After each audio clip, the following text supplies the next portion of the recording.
지난 6월 헌법재판소에 이른바 양심적 병역 거부자에 대한 대체복무제 도입이 결정되자 여호와의 증인에 대한 궁금증이 증폭되고 있다. 그들의 교리에 따르면 국가정부는 사탄으로부터 권세를 받아 참혹한 전쟁을 조장하기 때문에 국가체제를 부정하며 병역과 투표를 거부한다. 아마겟돈 전쟁으로 세계가 통일되면 자신들에게 소속된 14만 4천 명이 세계를 다스린다는 허황된 꿈에 사로잡혀 학업 중단과 사업 포기, 직장 사직, 가산 탕진 등의 현상을 숱하게 조장함은 물론 피를 먹지 말란 레위기 말씀을 앞세워 수혈을 막고 있어 신도들의 건강권과 행복 추구권까지 위협하고 있는데 1912년 한국에서 포교 활동을 시작해 100년이 넘도록 그릇된 종교적 신념과 잘못된 교리로 하나님의 자녀들을 끈질기게 현혹하는 그들의 실체. 오늘 이단 사이렌에서 낱낱이 공개합니다. 여호와 증인은 성서 해석의 차이로 현재 기성교단으로부터 이단으로 규정된 그런 종교단체입니다. 지금 세계적으로는 48개 나라에서 포교가 금지를 당한 그런 종교 집단이죠. 현재 230여 개국에 600만 명의 신도가 있고 가장 많은 국가는 여호와의 증인이 태동한 미국으로 약 110만 명, 아시아 국가에는 일본이 21만 명, 우리나라의 경우는 1,500여 개의 왕국회관이 있고 7천여 명의 교직자, 8만여 명의 신도가 있고 이런 거대 조직을 이용해서 집요하고 공격적으로 포교를 많은 사람들을 미혹하고 있어 상당히 주의가 요구되는 명백한 이단입니다. 비공식적으로 가장 많이 모이는 이단은 하나님의 교회가 30만 명 된다고 해요. 그래서 보통은 10만 단위 이상으로 요즘에 모이는 이단 단체가 가장 많이 모이는데 오늘 목사님 말씀하신 것처럼 안식교나 몰몬교나 여호와의 증인 같은 경우는 10만 전후가 되지 않을까. 그래도 이게 적은 숫자는 아니거든요. 그래서 예전엔 한국교회가 1600만, 1200만, 800만에서 그 아래로 치닫고 있는데 이단들의 숫자는 점점 더 많아지는 이 사태를 우리가 예의주시해야 될 필요는 있다고 생각합니다. 한 영혼이 천하보다 귀하니까요. 그럼요. 네. 저는 그 여호와의 증인이라는 그 명칭이 정말 인상적이에요. 목사님, 이 명칭의 유래에 대해서 좀 알려주세요. 증인이라 하는 말은 여호와 증인이라는 말만 성경에 있는 게 아니고 여러 가지가 있습니다만은 여호와 증인이라는 명칭은 두 번째 교주 조셉 루터포드가 그 이사야서 43장에 너희는 내 증인이라 하는 말에 근거해가지고 만들어져 나온 용어가 여호와의 증인이라 하는 말입니다. 이사야서 43장 10절로 12절 말씀에 보면 이제 제가 읽어볼게요. 나 여호와가 말하노라. 너희는 나의 증인, 나의 종으로 택함을 입었나니 이는 너희가 나를 알고 믿으며 내가 그인 줄 깨닫게 하려 함이라. 나의 전에 지음을 받은 신이 없었느니라. 나의 후에도 없으리라. 나 곧 나는 여호와라. 나 외에 구원자가 없느니라. 내가 알려주었으며 구원하였으며 보였고 너희 중에 다른 신이 없었나니 그러므로 너희는 나의 증인이요 나는 하나님이니라. 여호와의 말씀이니라. 예수님께서 이 땅끝까지 이르러 내 증인이 되리라 이렇게 하셨잖아요. 예. 그 증인 그건가요? 혹시? 예, 차차 설명하겠지만은 여호와 증인은 예수 그리스도의 신성을 부정하는 그런 단체입니다. 역시 목사님은 정말 방송을 좀 아시는 것 같습니다. 오늘 처음 방송이시라는데 정말 스포일러를 이렇게 터뜨려 주시네요. 사실 영화 볼 때 거기 하면 재미없거든요. 근데 여호와의 증인들이 찾아왔을 때 우리가 여호와의 증인이죠. 그럼 이 사람들을 인정하는 그런 분위기도 있네요. 인정 말고 그냥 이단이라고 이렇게 얘기하는 것도 낫지 않나. 어떻게 보면 시청자들이 궁금해서 계속 보실 수밖에 없을 것 같아요. 네. 이제 꼼꼼하게 지켜보면 좋을 것 같습니다. 네. 갈 길이 참 멉니다. 먼저 역사부터 짚어보겠습니다. 여호와의 증인은 Made in USA 물 건너온 이단이에요. 그게 어떻게 보면은 이단인데 친근한 이단? 그러니까 너무 이렇게 많으니까. 네, 너무 많아요. 무슨 건물마다 다 너무 겉만 보고 판단하면 안 되죠. 그러니까 이 한국에는 그 언제 어떻게 전파가 됐는지 좀 궁금합니다. 우리나라에는 6.25 때 미군들과 더불어서 많은 이단들이 들어왔는데 여호와 증인도 물론 뭐 그 전에 들어왔지만 몰몬교나 이런 것들이 들어 있습니다. 근데 여호와 증인은 1872년 미국에서 찰스 러셀이라고 하는 사람이 22살 때 안식교의 영향을 받아가지고 창설을 했습니다. 잘 보면은 러셀이 18살 때 정시 신학교육도 받지 않은 상태에서 성경 공부반을 조직을 했는데 그것도 이상한데 또 이상한 것은 그 회원들이 이 러셀을 목사로 추대했다 하는 거예요. 그래서 그룹이 오늘날 여호와의 증인으로 성장을 하게 된 그런 겁니다. 여호와의 증인이 한국에 들어온 해는 일제 강점기 1912년입니다. 홀리스트 선교사 부부가 내한을 해서 문서 선교를 시작을 했는데 1923년에는 아예 인쇄공장까지 설립을 했어요.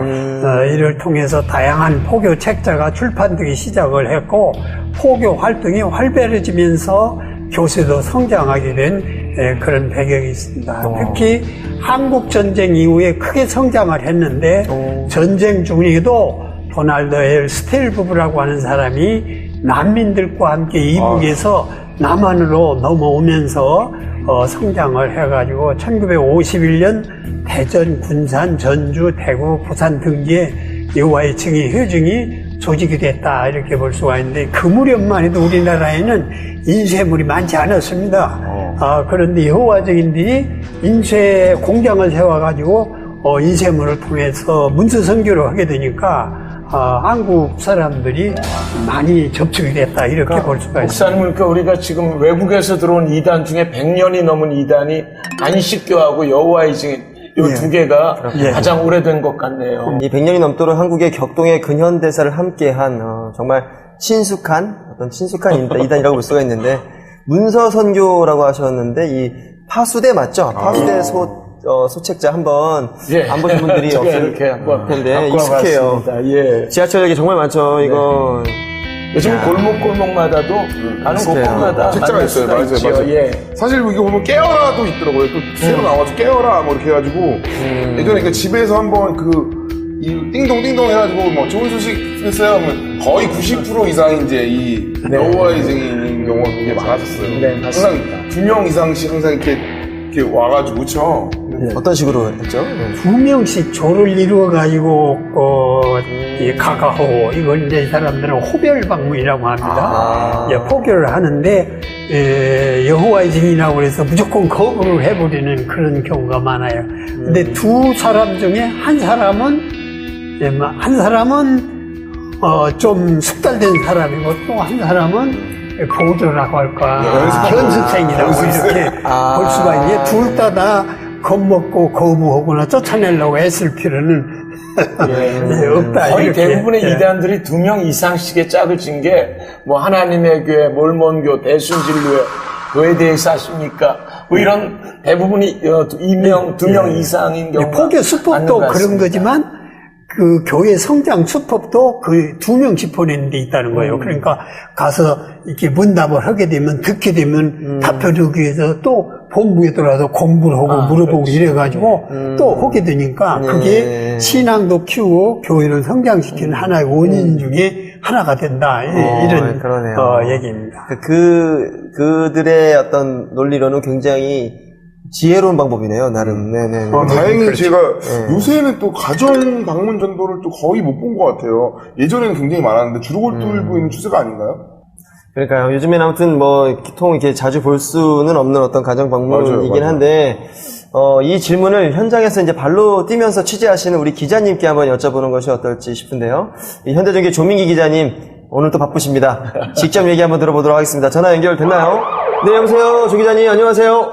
예, 안녕하세요. 네네, 수고 많으십니다. 여호와의 증인의 가정방문 전도가 좀 사그라드는 것 같은 그런 얘기를 들었는데, 실제로 그런가요? 예, 그렇습니다. 여호와의 증인은 최근 5년 사이에 국내외 동시다발적으로 가가호호 방문 포교 방법이 아니라 지정한 장소와 시간에 홍보지를 나눠주는 거리 포교열을 올리고 있습니다. 예, 그래서 뭐 터미널 근처나 유동인구가 많은 곳에서 가판대를 설치하고 파수대, 깨어라라는 이런 잡지들을 나눠주면서요, 신도들을 좀 신도들이 포교에 나서고 있습니다. 아, 그렇군요. 이 가가호 방문 포교의 상징이던 그들이 이제 작전을 바꿨군요. 길거리로 나선 그 이유가 있을까요?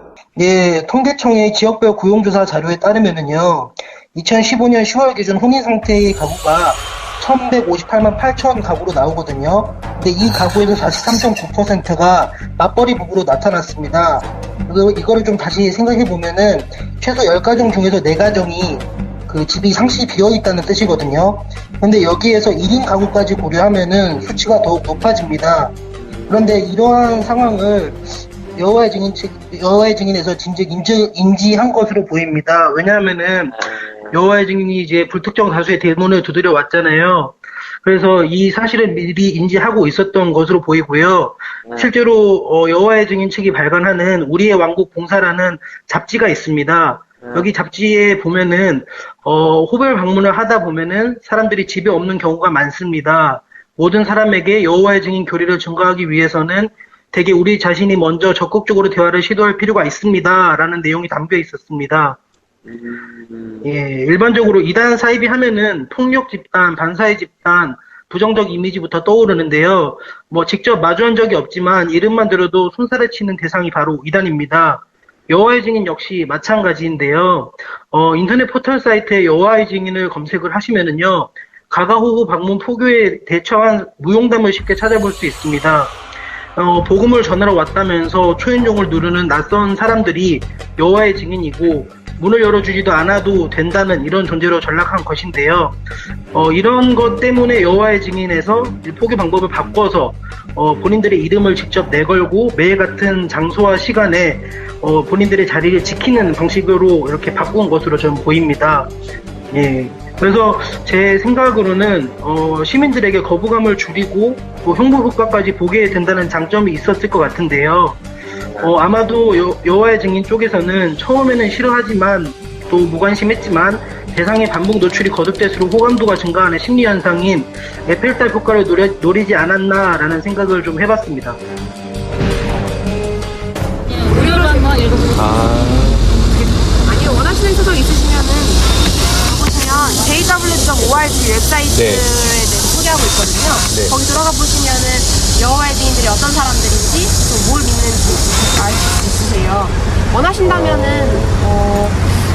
성서연구를 신청하셔서 같이 공부를 해보실 수도 있으시고요. 여기 보시면 QR코드도 있거든요. 네, 여기 들어가면 나오는 거예요. 성서연구 신청하는 거에 대한 동영상이거든요. 성경에 담긴 지혜를 얻으면 미래도 밝아지고 생활도 행복해집니다. 아니면은 연락처를 주시면은 연결해 드릴 수 있어요.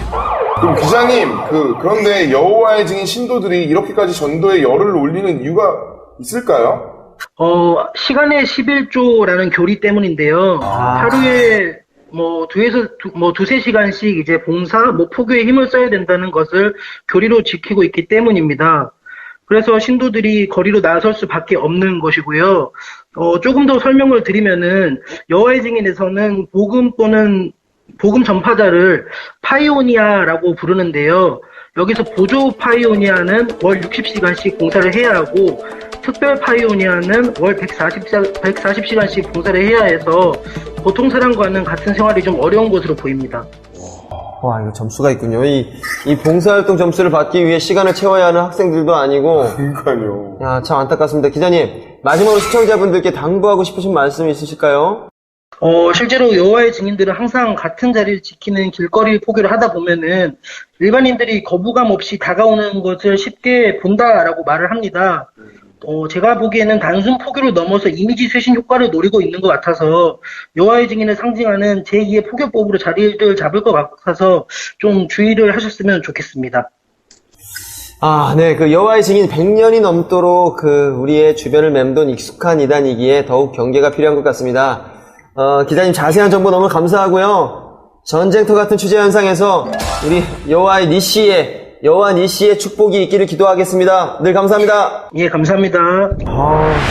대체 어떤 민족 이름을 미혹하기에 이 세계의 수많은 사람들이 이토록 긴 시간 동안 벗어나지 못하고 있는 것인지 지금부터 여호와의 증인의 민낯을 하나하나 공개해 보려고 하는데요. 이름하여 연관 검색어 탑5입니다.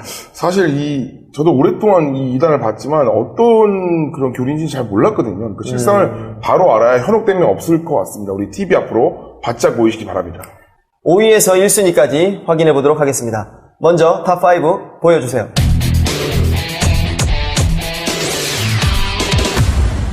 사탄 세상. 사탄 세상.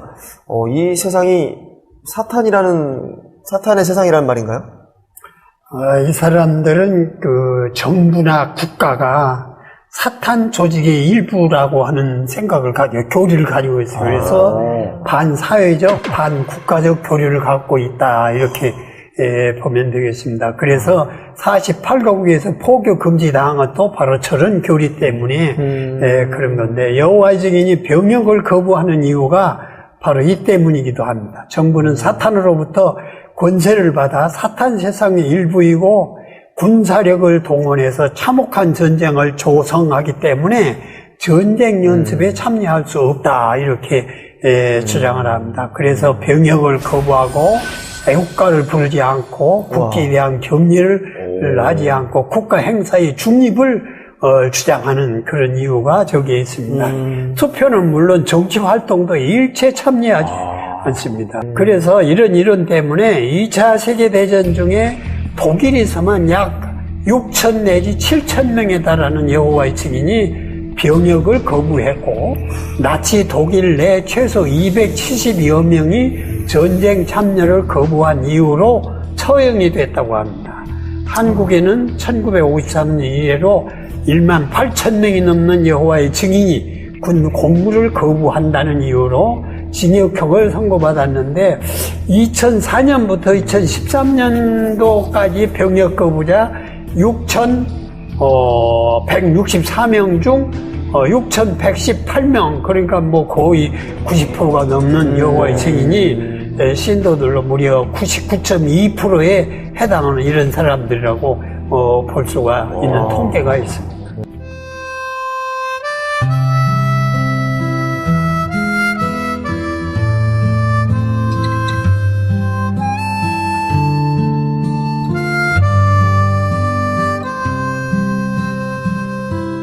집 떠나와 열차 타고 훈련소로 가는 날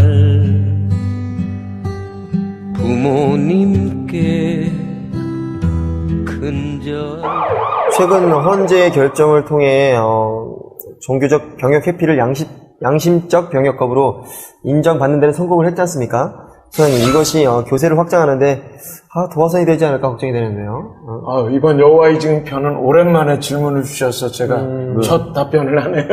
네. 되게 중요한 질문인 것 같아요. 예. 도화선이 될 수 있다고는 생각합니다. 하지만 이건 과정 중에 하나이라고 생각하고요. 결국 세상 분들이나 우리 기독교인들, 국민들이 여호와의 증인의 실체를 알게 되면서 이들의 반도덕, 반윤리, 반사회적인 문제에 대한 어떤 경각의 마음으로 이 문제에 대한 직시가 있어질 것이고요. 결국 하나님 말씀대로 일곱 길로 내쫓겨지는 것 중에는 여호와의 증인들도 포함이 될 거라고 생각하는데, 지금 뭐 여호와의 증인들은 축제 분위기긴 합니다. 하지만 수혈 거부하고 국가를 사탄으로 여기고 애국가를 부르지 않는다는 이런 여러 가지의 것들이 바로 이제 알려지게 된다면 이제 이 도화선이 철퇴로 이어지지 않을까라는 것에 저희가 그저 계속 이들의 정체와 본질에 대해서 불특정 다수에게 열심히 알리는 게 우선은 좀 필요하지 않을까 싶어요. 근데 참 재밌는 게 수혈은 왜 막는 건가요? 사실 헌혈하면 빵도 주고 뭐 많이 주잖아요. 그래서 되게 좋은데 이것도 무슨 사탄과 연관이 있나요? 여호와 증인은 피를 먹지 말라는 레위기 성경 말씀을 앞세워서 수혈을 거부하기도 하고, 선지국 맛있는데 피를 멀리하라 하는 신약의 성경 말씀을 내세워서 수혈을 거부합니다. 사실 수혈은 생명을 살리기 위해서 하는 건데 혈액을 보충하는 정도에 솔직히 먹는 게 아니잖아요, 그렇죠? 그렇게 하죠. 선지꾼 얘기 선지국은 근데 맛있어요. 성경의 전후 문맥을 따지지 않고 자신들이 원하는 구절만을 떼어내가지고 해석하는 오류를 범하기 때문에 저런 결론이 나오는 그런 거죠. 2010년 서울 S병원에서 생후 50여일 된 영아가 수혈을 받지 못해 사망한 사건이 발생한 적이 있습니다. 당시 부모는 자신들의 종교적 신념을 내세워서 수혈을 거부했고 병원은 그대로 있는 게 아니라 아이의 생명을 구하기 위해서 진료 업무방해 금지 가처분 신청까지 제출을 한 그런 이것뿐만 아니라 오래전부터 수혈 거부로 인한 사망 사건은 여러 번 있었지요. 예. 사실 이 응급 상황에서 자녀에 대한 수혈 거부는 사실 친권 남용이라고 저는 그렇죠. 저도 이제 아이가 있으니까 오히려 병원에서 그냥 그렇게 하고 솔직히 종교의 자유와 생명권을 혼동하니까 이건 정말 살인하지 말라는 어떤 계명을 어기는 건 오히려 다른 계명을 어기는 건 마찬가지잖아요. 근데 부모의 변명을 보면 수혈만 안 했을 뿐 아이의 생명을 살리기 위해서 최선을 다했다고는 해요. 하지만 근본적인 이유는 수혈 거부에 문제 있다 보니까 그 책임을 피할 수는 없겠죠. 근데 피에 너무 집착한 건데 오지현 씨가 아무래도 이렇게 세 딸의 아빠다 보니까 더 화가 나시는 듯해요. 저도 마찬가지고요. 도저히 이해가 안 가는데 만약에 이게 수혈을 받게 되면 어떻게 되나요? 그 의식이 없는 상태에서 치료를 받게 될 수도 있는 거잖아요. 절차가 많은 것 같더라고요. 여호와 증인에서 감독으로 있다가 나온 분이 하나 있어요. 그분이 책을 썼는데, 그분 산부인과 의사를 하면서 또 여호와 증인을 감독을 했더라고. 근데 그분 표현이 뭐냐면은 이것은 살인이 아니라 살인 방조다. 그 산부인과 의사 입장에서 그런 주장까지 이렇게 하던데 여호와의 증인 수혈을 받아들 경우는 그들만의 부활에 참여할 수 없다고 그렇게 가르치고 수혈을 한 신도는 출교 처분까지 내리는 그런 내부 방침이 있습니다. 때문에 신도들은 무수혈로 치료받겠다는 의료 지침서를 휴대하고 다니고 또 의료 위임장을 늘 몸에다 지니고 다니는 그런 훈련을 하고 있습니다.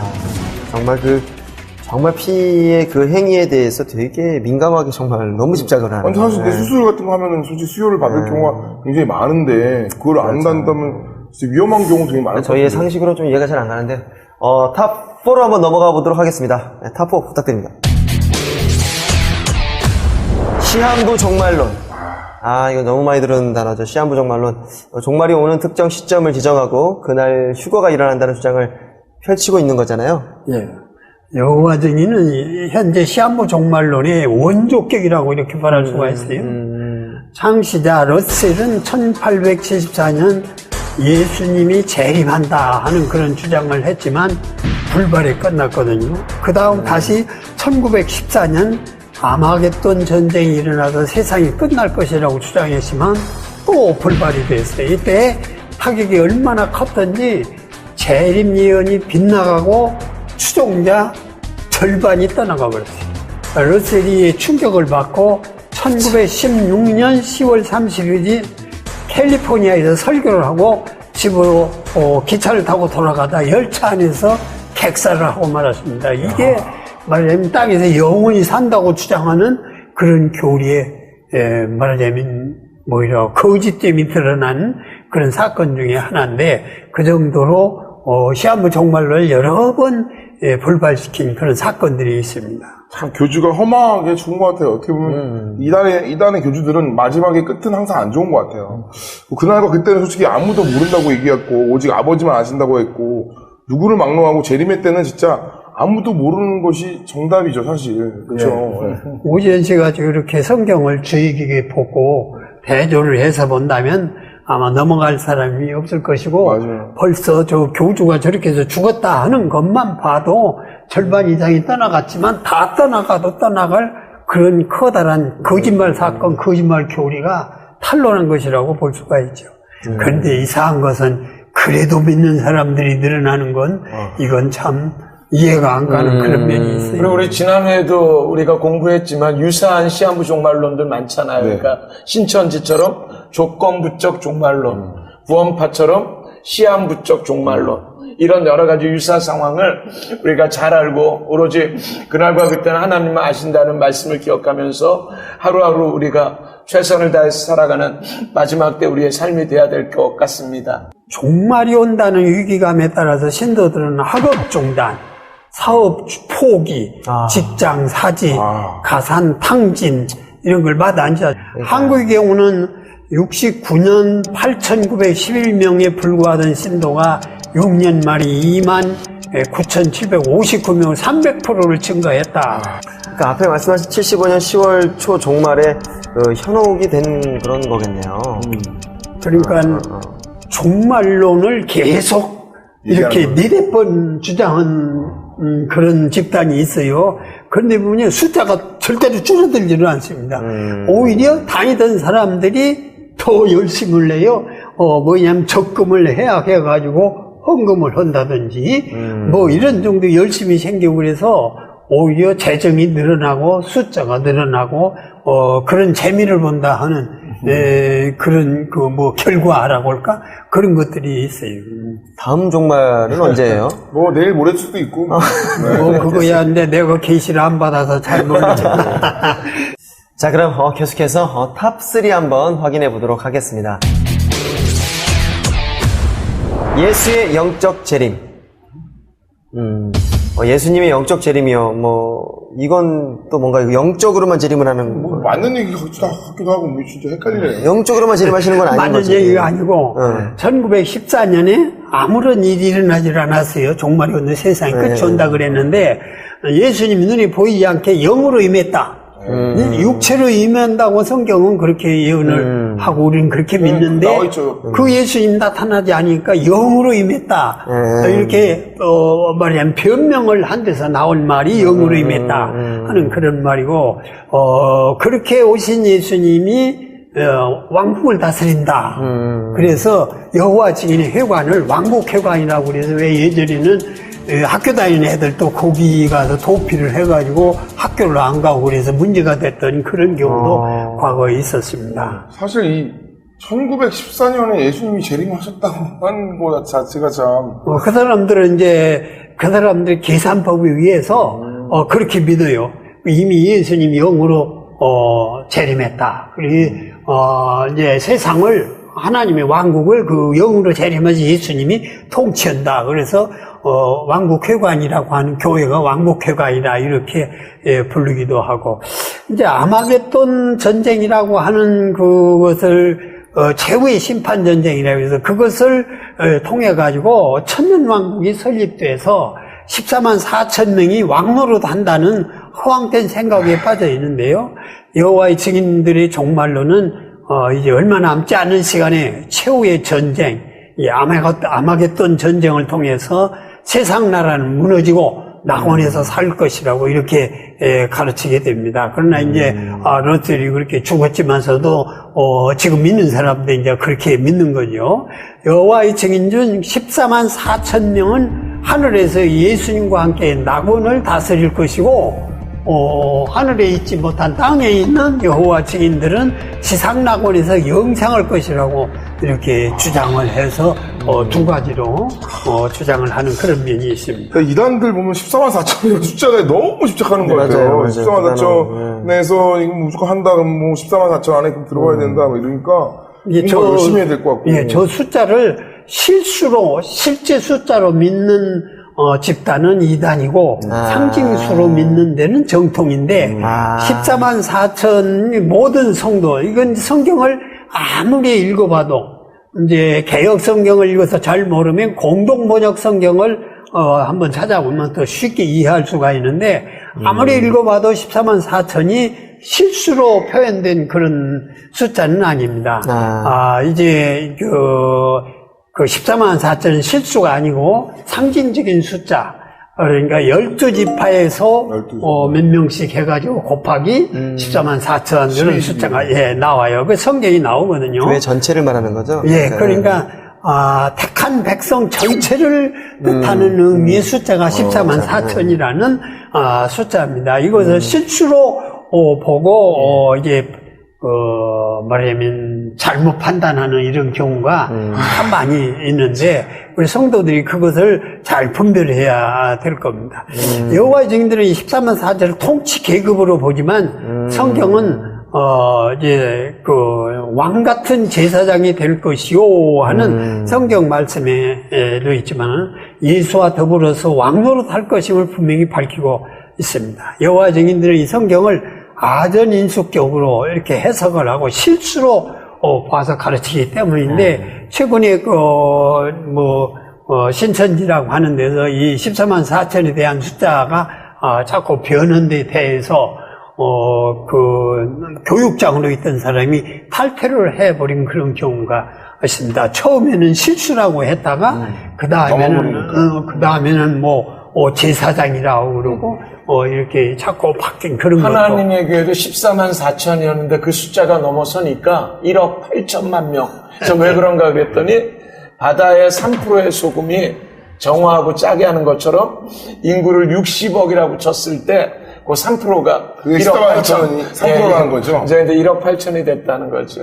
그러니까 참 성경에 1.1획도 더하거나 빼지 말아야 되는데 참 안타까운 해석법들입니다. 그런데 머리 쓸 거 있으면 좀 딴 데다 머리 쓰지 왜 그런데 머리 쓸까요? 아니, 하신 김에 우리 소장님께서 예수님의 영적 재림이 영털이라는 거를 이 성경을 근거로 팩트 체크를 한번 해주세요. 제가 성경을 좀 갖고 왔습니다. 이게 우리가 보는 성경 말씀이고 이게 여호와의 증인의 이제 신세계 성경 여호와의 증인 성경이에요? 근데 여호와의 증인도 그 신구약을 믿긴 해요. 하지만 이제 해석법에 있어서 자기들에게 유리한 말씀으로 해석하는 것들이 좀 다른 부분들이 있겠죠. 근데 이제 말씀을 통해서 보면 누가복음 24장 36절에 43절 보면 부활하신 예수님이 제자들에게 나타나셔서 자신을 영으로 생각하여 두려워하는 제자들에게 어찌하여 두려워하며 어찌하여 마음에 의심이 일어났느냐. 내 손과 발을 보고 나인 줄 알라. 또 나를 만져보라. 영은 살과 뼈가 없으되 너희 보는 바와 같이 나는 있느니라 라고 말씀하신 후에 구운 생선 한 토막을 잡수셨습니다. 즉 예수님은 뼈와 살이 있는 몸, 즉 신체적으로 부활하신 것이지 고린도전서 15장 보면 부활에 대해서 썩지 않는 몸, 영광스러운 몸, 강한 몸으로 다시 산다고 하셨으며 신령한 몸이라고 말합니다. 즉 부활은 영적 부활이 아니라 신체적인 부활이 맞겠지요. 명쾌하네요. 네네네. 사실 여호와의 증인들이랑 성경 얘기하다 보면 저희도 빠져들어가거든요.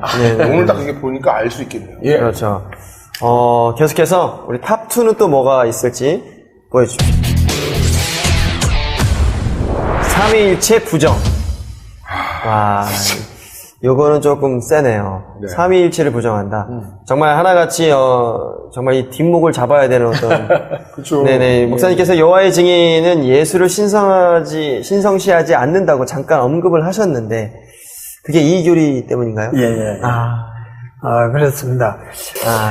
이 여호와 증인들은 삼위일체론을 믿지 않습니다.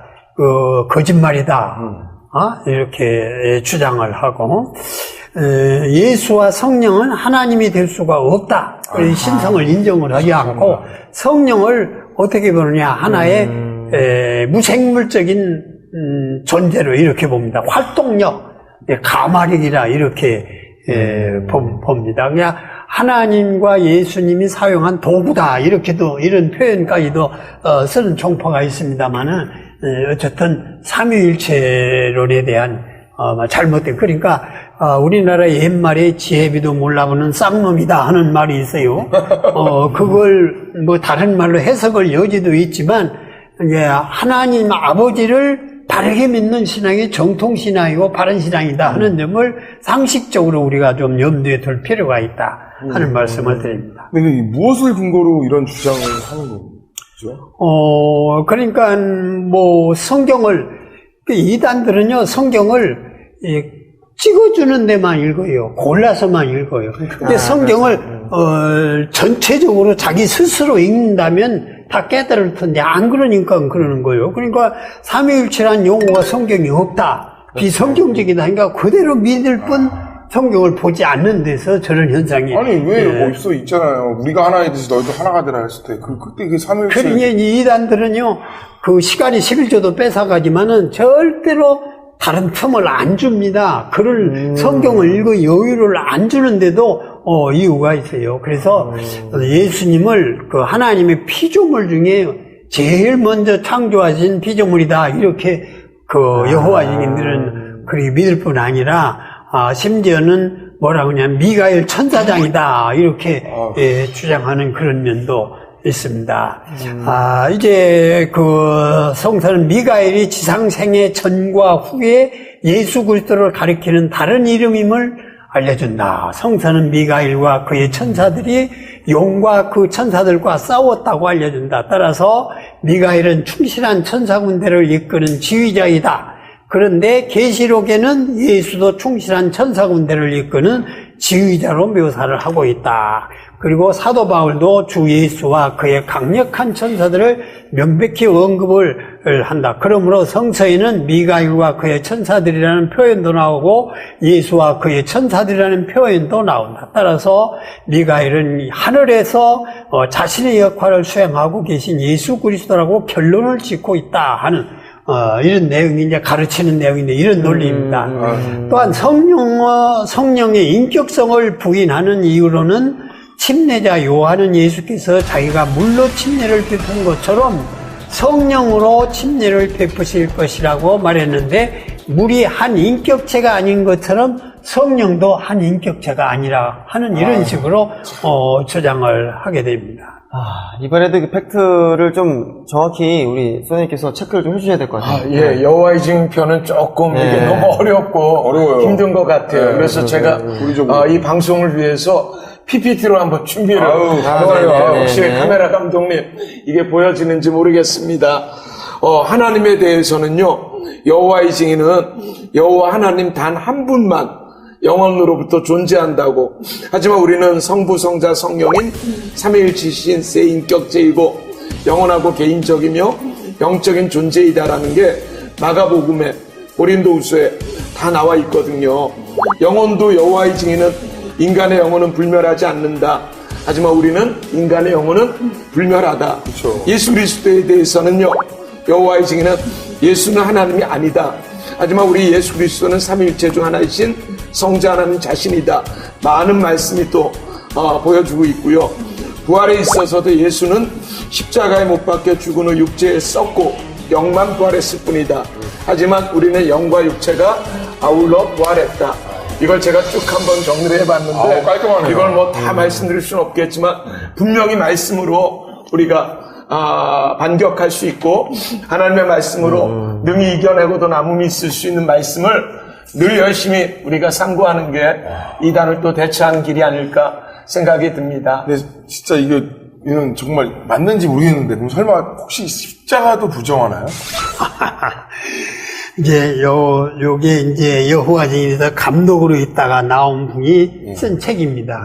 여호와 증인은 하나님도 이렇게 이런 하나님을 믿는다라고 사전을 쓴다는. 그런데 내가 이걸 보고 여호와 증인들의 자료를 뒤져봤어요. 뒤져봤더니 이게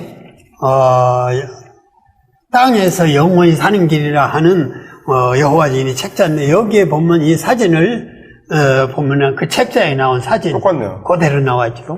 거기만 나온 게 아니라 여기도 그런 사진이 나와요. 지상낙원에서 영원히 살 수 있다. 말하자면 제일 이 삼위일체론에서 그 잘못된 해석이 제일 많이 나오는 그런 게 있어요. 여호와 증인도 이제 그 중에 하나라고 볼 수 있는데 십자가도 우상으로 간주를 합니다.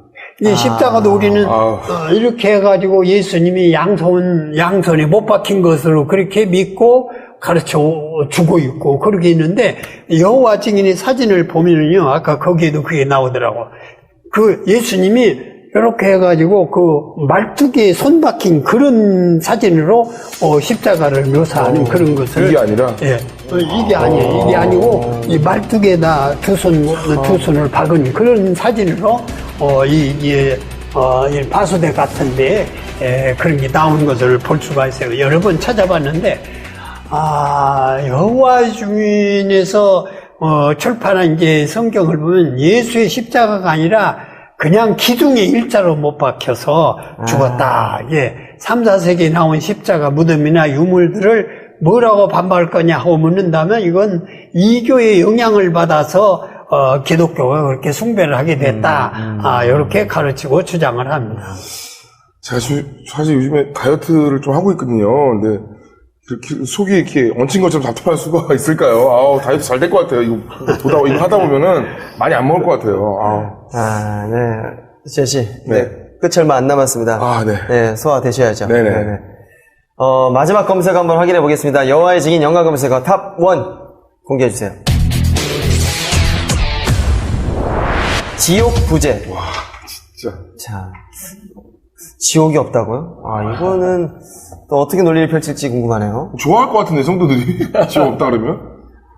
지옥, 또 뭐 사후의 세계, 부활, 뭐 이런 것들을 도통 믿지 않는 이런 것들이 있는 걸 볼 수가 있고, 성경을 세세하게 보면 알 수가 있는데 해석을 제대로 못하는 이런 것들이 있습니다. 영이라고 하는 것은 사람의 전기처럼 감정도 생명도 없는 일종의 비인격적인 힘이라 열, 힘, 뭐 전력 그런 것으로 이렇게 취급을 해서 생명력이 인간의 몸을 유지시켜주는 일을 멈추면 사람의 영혼은 죽게 된다. 죽음으로 그것은 끝이다. 그래서 지옥도 부정을 하고 영혼도 부정하는 이런 결과를 가지고 오고 있습니다. 사실 이 성경 보면은 여러 곳에서 이제 지옥에 대해서 다 말하고 있잖아요. 네. 그런데도 이렇게 지옥을 부정할 수가 있죠? 그러니까 아까도 얘기했듯이 성경을 지옥에 대한 관심을 가지고 자세히 성경만 많이 읽었다고 그게 전부가 아니거든요.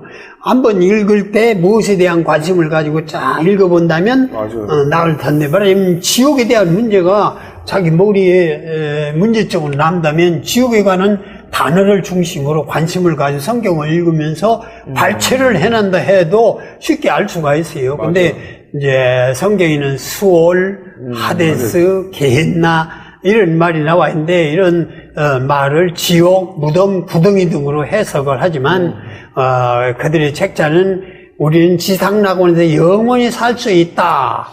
이런데 단순한 구덩으로 해석을 해가지고 지옥의 존재를 부정해 버립니다. 그러면 이제 무엇보다 이들도 어쨌든 그 구원 받는다는 그 구원관에 대해서는 어떻게 생각하는지 궁금하네요. 네, 어떤 의미에서는 내세도 부정한다고 볼 수가 있는 그런 면이 있기 때문에 구원론을 얘기할 그런 가치나 이유가 없다고 볼 수도 있겠는데, 여호와의 증인들이 말하자면 하나님 앞에서 스스로 순종해서 구원받는다. 이렇게 가르칩니다. 구원에서도 그리스도인 가능한 길을 터놓았을 뿐 결국 우리들이 순종하고 애써야 그런 게 어떤 의미에서는 자력 구원설이라고 할까? 네, 그런 구원설을 주장하는 경향이 많이 있습니다. 그렇지 않겠어요? 십자가도 이렇게 주장을 할 거 아니라 예수를 이제 부정을 하는데 부활도 부정하고 이런 면이 있어요. 근데 이 사람들을 보면요, 잘 보면요, 축하를 하지 않습니다. 성만찬을 떼는데 예수의 부활을 축하하기 위해서 성만찬을 떼는 게 아니라 죽음만 기념하기 위한 성만찬을 한다고 할까. 부활도 축하를 안 하고 무슨 어른의 생일도 축하를 안 하고 그다음 국경일도 축하를 안 하고 부모한테 절도 안 하고 축하도 안 하고 축하한다는 말하고 이 사람들은 담싼 그런 것 같아요. 이렇게 저희가 연관검색어 토크 탑5를 통해서 여호와의 증인에 대해서 좀 더 깊숙한 이야기 나눠봤습니다. 이런 교리에 세뇌된 신도들의 피해 상황도 대단할 것 같은데요. 그 여호와의 증인의 현혹이 돼서 이 모든 것들을 직접 겪고 마침내 또 그 고통 속에서 탈출을 한 이 피해자분을 제작진이 직접 만났다고 합니다. 함께 보시죠. 한 15년 전후라고 얘기하게 되겠죠. 근데 3개월, 6개월간은 절대 누구한테 얘기하면 안 돼요. 내가 공부하고 있는 거를, 하나님을 알려고 하는 이거를 말하면 안 돼요. 그러고서 이제 가르치는데 너무 좋은 거예요. 왜냐? 정말 20대 꿈이 많은데, 젊은 시절 당신 지금 조금만 열심히 믿고 그러면은 앞으로 그대로 행복을 누릴 수 있는 길이 있다 하면은 혹할 수밖에 없잖아요. 모든 짐승들을 다 우리가 다스리면서 그야말로 창조의 때처럼 아담과 하와 때처럼 우리가 다 저기 할 수 있다는 거예요. 너무 꿈 같은 얘기죠. 교회에서는 들어보지도 못한 얘기니까 너무 꿈이 부풀게 되죠. 계속 그야말로 나오는 간행물마다 마지막 때 아마겟돈 전쟁 해가면서 준비해야 된다 계속 했으니까 어느 생각가장 했느냐 하면은 그래 믿는 나만 사는 거예요. 그러면은 지금 여기 계신 분들은 다 송장이에요. 쌀도 사다가 우리가 박해를 받게 되니까 먹을 걸 준비를 해야 될 거 아니에요. 주질 않을 거니까. 그래서 막 쌀도 미리 사다가 쟁여놓고 그러다가 나중에 막 벌레들은 생기긴 했는데 미숫가루를 만들어야 되니까 이제 전쟁 때나 같이가 핍박을 당할 때는 우리가 은신처로 가서 먹어야 되니까 제가 우리 아버지한테 그랬어요. 그때 우리 아버지가 과수원을 막 심는데 땅에 심판이 오는데 이걸 심어서 뭐 하느냐, 따먹을 수도 없다고. 자기네는 원래 별개의 백성으로 생각하니까 여호와의 증인은 그들이 어떤 그 처벌이 와도 각오하죠. 공무원도 될 수 없죠. 기업도 들어갈 수 없죠. 그것이 거기 갔다 오니까. 그러니까 천상하면은 상업이나 뭔가 세일즈 그런 쪽으로만 해야 되니까 한계가 있잖아요. 내가 딱 어떤 사람을 저 사람이 수혈을 안 해서 죽었다라는 거를 광고를 안 하니까 우리가 옆에서 아는 사람, 예를 들어서 이렇게 한 가족이어서 한 이제 교인 같으면 누구 이렇게 해서 이렇대라는 얘기가 듣겠지만 그게 아닌 이상에는 알 수 없는 것이 거기는 철저하게 이게 차단이 되니까 딱 이제 75년도에 온다고 그랬는데 딱 지났어요. 76년도에서 어떻게 나오냐 다음에 봤을 때에서 점진적으로 밝아지는 건데 해가 자기네들이 조금 덜 밝을 때 잘못 해석했다 이렇게 비춰가더라고. 그래서 이거는 여기까지만 금방 올 것처럼 하고 딱 지나니까 여기서는 요 말로 살짝 가려서 나오는구나. 내가 이 감사하니까 전하지 않으면 안 돼 하고 가서 전하는가 하고 그들은 아니에요. 그들은 한 달에 10시간 목표가 있어요. 최하. 그걸 하지 않으면 구원에서 탈락이에요. 그럼 내가 그 구원을 유지하려면 점심 때든 출근할 때든 쉬는 때든 내가 시간을 넣기 위해서는 해야 돼요. 입을 열어야 돼요. 100시간을 채운다든가 200시간을 채우는 이게 있어요, 목표가.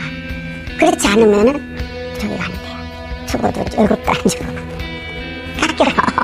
그러니까 해야 되고 그러니까 전신으로 그거를 하는 거예요. 그러니까 뭔가 이거는 이상하다. 거기 있는 말대로만 계속 그 잡지만 읽고 거기 있는 것만 공부하고 거기에서만 하다 보면은 나도 모르게 그게 완전히 저기가 돼요. 그래서 다른 걸 못 생각하게 돼요. 하나님의 구원의 역사를 알게 되니까 이거는 거기선 예수 그냥 이름만 하나님 아들로만 있지 우리의 구원자로서의 그 역할이 없거든요. 예수는 분명히 얘기하는 것 같은데 확실한 그 구원의 말씀에 대한 증거를 모르면 넘어가게 돼 있는 거예요. 그가 우리의 죄를 위해서 돌아가셨기 때문에 그 돌아가신 그 십자가의 은혜로 우리는 구원 얻는 거예요. 우리가 잘나고 잘해서 아니에요. 그걸 깨닫지 못하니까 사람들이 논리로만 가니까 넘어가지 않나 생각해요. 소장님 혹시나 우리 여호와의 증인 탈퇴를 고민하고 있는 분들 많이 보실 텐데, 그분들에게 자신의 신앙 어떤 걸 잘 점검하고 또 결심을 해야 할지를 좀 도움을 부탁드립니다. 제가 매회 말씀드렸던 것 같습니다. 우리가 연약한 사람들이니 넘어질 수도 있고 실수할 수도 있는데요. 지금까지의 내용들을 보면서 이것이 성경적으로도 또 사회적으로도 잘못됐다는 것을 아마 충분히 공감하셨을 거라고 생각합니다. 그래서 어서 빨리 하나님의 품으로 돌아오기 위해서 우선은 말씀으로 우리가 분별하고 진단할 수 있는 그 잠깐의 시간만이라도 한번 내주시기를 부탁을 드려요. 그래서 저희가 요즘에 이단 단체에 빠져 있는 분들을 돌이키는 사역으로 우선 피해가 발생하잖아요. 그러면 가족들이 먼저 상담을 합니다. 그리고 피해자들을 상담하게 하고 그 다음에 치유하고 신앙을 회복할 수 있는 몇 단계의 회복 상담의 단계가 있습니다. 그래서 그 사역자들이 계시니까 혹시 당사자들이 직접 연락하기는 좀 어렵지만 주변에 계시는 분들이 연락 주시어서 사랑하는 그 가족과 우리의 지인들을 위해서 좀 애써야 될 그런 필요들이 좀 있을 것 같고요. 제가 참고로 여호와의 증인들과 토론할 때 뭐 주의할 점 이런 것들을 잘 준비된 것들이 있기 때문에 우선은 이단을 만날 때는 한두 번 훈계하며 멀리하라 해야 되지만 그래도 우리가 준비해서 그들까지 하나님의 품으로 인도하는 것도 중요하지 않을까 생각합니다. 저 일주일 전에 여호와의 증인에서 요 전도지를 받았는데 한 사람 한 사람마다 포스트잇으로 다 손편지를 써서 열심을 다하는 이 사람들을 보면서 우리가 요즘에 에어컨 찾을 때 눈이 오나 비가 오나 더우나 추우나 이 열심을 다하는 이 사람들에게 우리가 도전받을 건 아니지만 경각의 마음은 느껴져야 됩니다. 요 이단들도 이렇게 열심히 사는데 우리 진짜가 더 잘 살아야 되지 않나라는 그런 마음으로 이번에 시청자들께서 좀 마음의 이 감동과 도전이 우리의 삶으로 좀 이어지는 그런 방송으로 우리 12회까지 좀 잘 좀 시청해 주시면 감사할 것 같습니다. 네, 그러니까 그야말로 이단 경계령뿐만 아니라 우리